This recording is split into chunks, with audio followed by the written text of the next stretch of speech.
Ang sarap ito sa ano, kanin. Marami kang makakain pagka inulam mo to. Malasa pa. Tapos itong sarsa, yung katas niya nung binake natin. Saktong-sakto to sa kanin. Ang sarap nito. Lalo na kung ititinda mo to. Pwede mo to, yung sarsa nito, pwede mong isama sa ano. Magsangag ka ng kanin, ipares mo sa isang itong hita. Itong quarter leg. Pag ibenta mo, sa isang ganito, partnera mo ng kanin. Yung sinangag na kanin, o kaya java rice, tapos yung java rice, haluan mo nito. Itong pinakasarsa, ihalo mo sa kanin. Ang sarap nun. Grabe, sarap talaga. Parang manok siya ng mga tinitinda sa restaurant. Sarap. Iba talaga kapag kalutong bahay. Kaya kapag lutong bahay, asahan mo, hindi ang tinipid. Kaya, asahan mo rin yung presyo. Pero kung tinda-tinda na ano lang, depende pa rin sa tao yun, sa nagtitinda. Kung magkano nila gusto ibenta. Sarap talaga. Ulam ko yung isa dito, tapos ulam ng kapatid ko, ulam ng asawa ko yan. Sarap. Hindi ka lugi dito, hindi ka mapapaya pag binenta mo to. Madali pa siyang gawin. At saka hindi siya basta nasisira. Pag minarinate mo siya, kasi ako, last week ko pa to ginawa. So, ang dami kong ginagawa. Sunod-sunod yung mga ini-edit ko, tapos meron pang ano, ayun. Hanggang sa inabot na ng 1 week, nasa rep lang to. Hindi pa rin siya sira. Ayun, ang sarap. Pwede nyong haluan, pwedeng suka yung gamitin nyo imbis na kalamansi para mas matagal yung shelf life niya, tsaka para masigurado kayo na hindi masisira yung karne ng manok. Pero kung hindi nyo naman gusto yung suka na gamitin sa marinate nyo, ang gawin nyo na lang, pagkalagay nyo sa rep nitong manok na minarinate ng 2 days, after 2 days nakalagay sa baba ng rep, ilipat nyo sa freezer para mas matagal yung shelf life niya. Pwedeng umabot ng 1 month. Kasi marinated na siya. Tapos sa freezer niya pa ilalagay. Kaya mas mahaba yung shelf life niya. Kaya ayos na pambenta. Pwedeng pang imbak.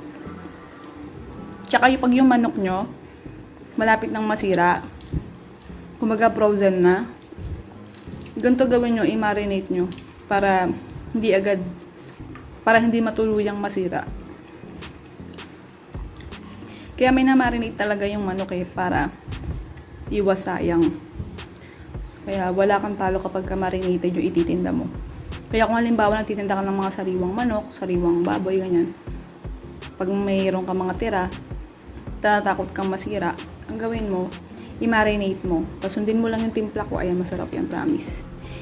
Hindi ka lugi. Hindi malulugi din yung bibili sa'yo. Hindi na kailangan ito ng sausawan. Kasi juicy siya. Makatas. Kasi 'di ba sabi nila pagka sa oven niluto, pag roasted, pag bake, ang nangyayari sa chicken meat o sa pork meat, nagiging dry, 'di ba? Pero ito, hindi. Juicy siya. Tsaka malambot yung karne. Ang sarap talaga kasi ang tagal ko minahan ito 1 week eh. So kayo, kung gusto niyo ibenta ito, tapos ganito yung gusto niyo maging texture ng chicken meat nyo, i-imbak nyo muna sa rep bago nyo ibenta. Pero kung nagmamadali naman kayo, kung pangbahay naman, gusto nyo, excited na kayong kainin agad, pwedeng after 2 hours to 5 hours, pwede nyo nang i-oven. Pero kung wala kayong oven, pwedeng ihaw na lang sa uling. Kasi dapat ang gagawin ko ganun, iihaw ko lang. Kaya lang kasi wala akong mabilihan ng uling. At saka mas mabilis kasing lutuin itong marinated chicken kapag ka-bake, kasi iintayin mo na lang siyang maluto. Hindi tulad nung sa uling, paypay ka pa ng paypay. Kailangan magbantay kasi baka mamaya lumakas yung apoy, ay yung baga. O kaya baka mamaya biglang mawala yung baga ng uling.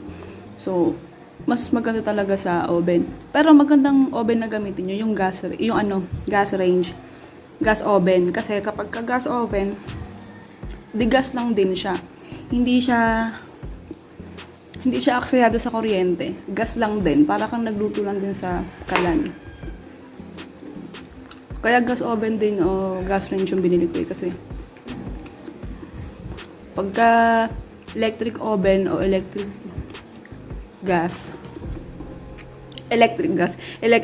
range, maggastos sa kuryente. Kaya ito na lang kaya mas maganda talaga, lutuin nyo to sa gamitin yung oven, yung gas oven. Para talaga, tipid. Kasi, kung sa uling nyo rin iluluto to, iihaw nyo gamit ang uling. Mahal din magastos din ang uling. Pagod na pagod pa kayo, sayang pa oras.